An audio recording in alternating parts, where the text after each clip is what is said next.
Bonjour à tous, bonjour mes amis.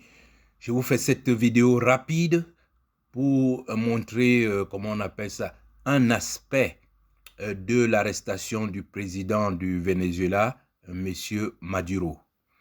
Vous savez mes amis, l'arrestation de Maduro ressemble exactement à ce qu'on appelle un prisme. C'est-à-dire, c'est ce fameux objet transparent que vous avez certainement déjà vu sur le bureau de vos parents. Et en optique, quand on y envoie une lumière, le prisme dévie la lumière et la décompose en plusieurs couleurs. Au drapeau du Cameroun, du Venezuela, de tout ce que vous voulez. Bref, résultat, l'arrestation de Maduro présente beaucoup d'aspects qui sera très difficile de tout, résumer en une vidéo courte. Ce matin, je vous fais cette vidéo juste pour ressortir deux aspects qui résument un ensemble de questions que les gens se posent partout. Oh, la France peut-elle s'inspirer des États-Unis? Est-ce que la France peut faire la même chose en Afrique? Pourquoi Gbagbo et pas Biya? En fait, moi, j'ai résumé toutes ces questions en pourquoi Gbagbo et pas Biya? Et pourquoi Macron applaudit-il alors que Poutine n'applaudit pas? Deux questions, 10 réponses, 5 réponses par question. Allons-y à pas de course. Commençons par pourquoi Gbagbo et pas Biya? Mais Gbagbo avait été arrêté comme Maduro avec sa femme. Parce que c'était un homme de caractère. Gbagbo, c'était quelqu'un qui exprimait ses idées.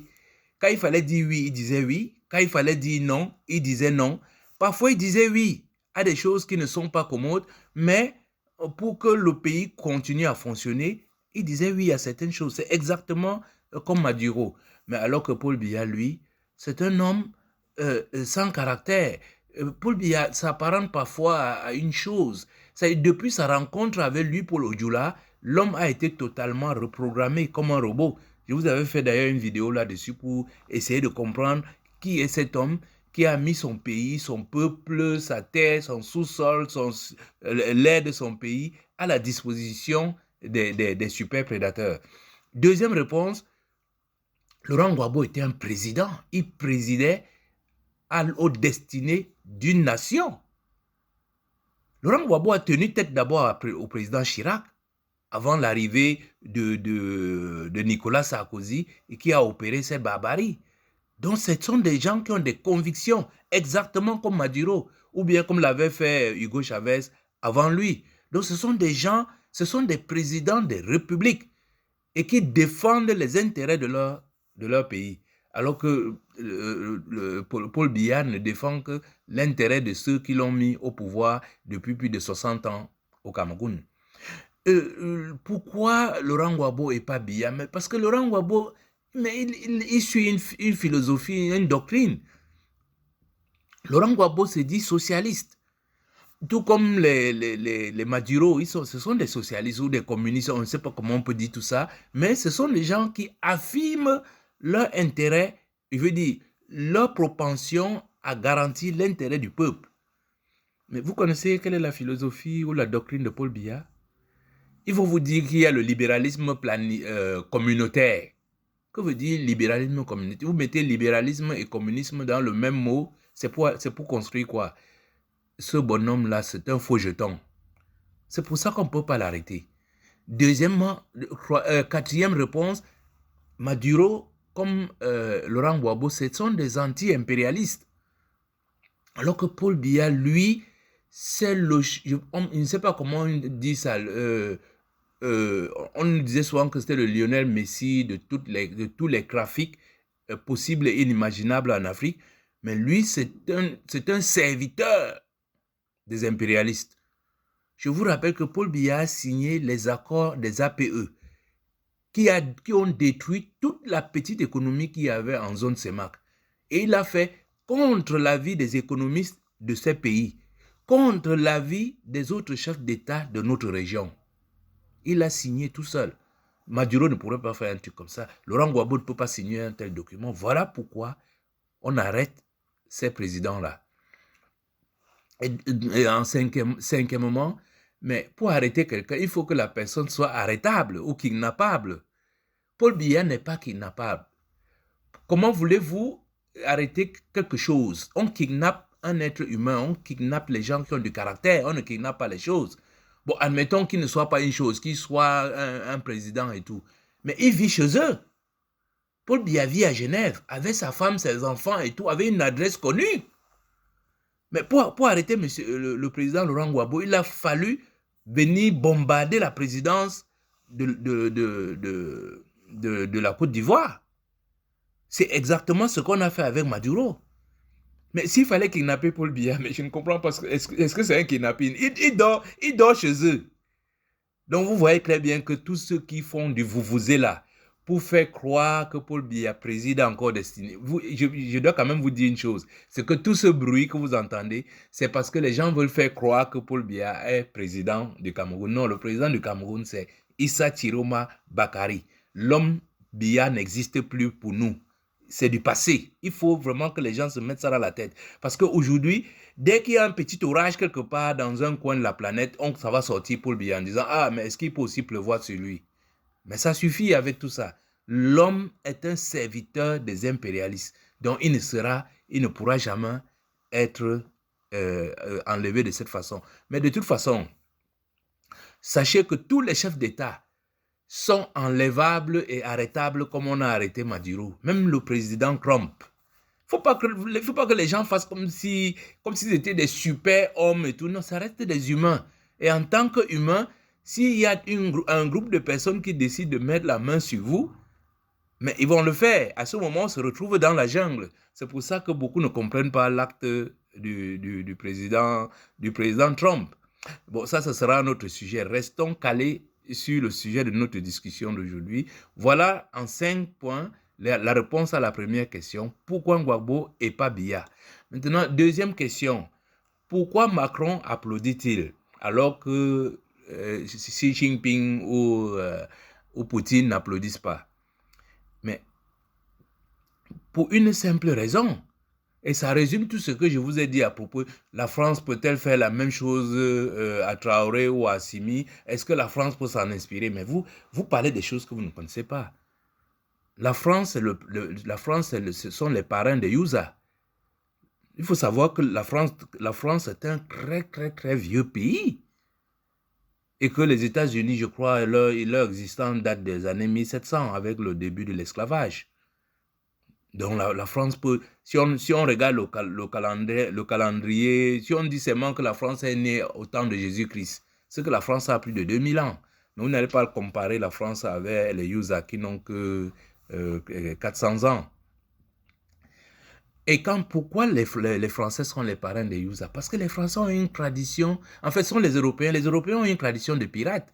Ce sont les descendants des Vikings. Donc, ils allaient partout, ils trouvent des trucs, les biens des gens, ils les volent. Le président Trump dit que le pétrole du Venezuela, c'est son pétrole à lui. Donc, c'est une tradition de pirates. Juste pour vous faire un petit historique par rapport à la France, il faut savoir que quand la communauté internationale avait décidé de mettre un terme, on peut dire un faux terme, de mettre un terme à l'esclavage, mais la France, avec Napoléon, avait remis, je ne sais pas si c'était Napoléon, il y avait un roi français qui avait remis l'esclavage à l'ordre du jour. Donc il a fallu une deuxième abolition. Donc c'était déjà les transgressions des lois internationales ou bien de la loi entre les États, je ne sais plus comment on appelle ça. Donc le droit des États ou bien, enfin, c'était déjà le sabotage de ce qu'on appelle aujourd'hui l'ONU. Pareil, après la Deuxième Guerre mondiale, c'est toujours les mêmes France qui ont trouvé que la Société des Nations donnait de la place, la SDN, donnait de la place à tous ces nouveaux États qui naissaient. C'est pour ça qu'ils ont retrouvé la formule de l'ONU avec le droit de veto, qui sont en fait les corollaires de tout ce que nous sommes en train de voir avec l'arrestation du président Maduro. Et n'oubliez pas que c'est le même Napoléon qui était parti arrêter Toussaint Louverture pour le transférer dans une prison en France.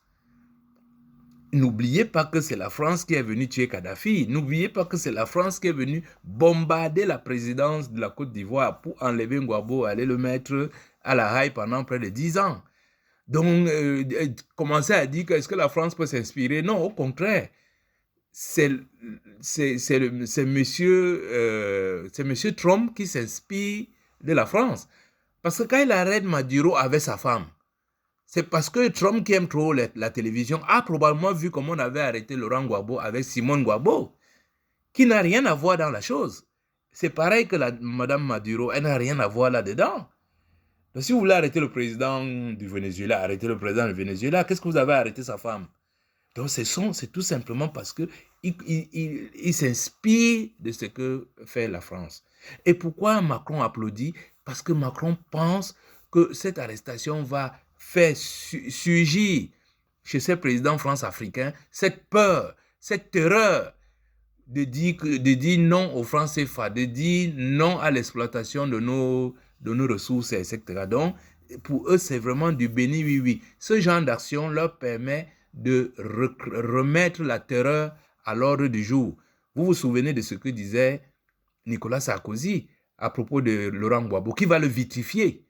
Donc, ce genre d'opération qui s'est passé aux États-Unis permet à Macron d'applaudir et dire « Faites attention les enfants, si vous réagissez, vous pouvez être vitrifiés. » Alors, en cinquième point, je vous ai cité ces exemples récents. Le cas de Kadhafi, il n'était pas nécessaire de tuer le colonel Kadhafi ou bien le guide libyen.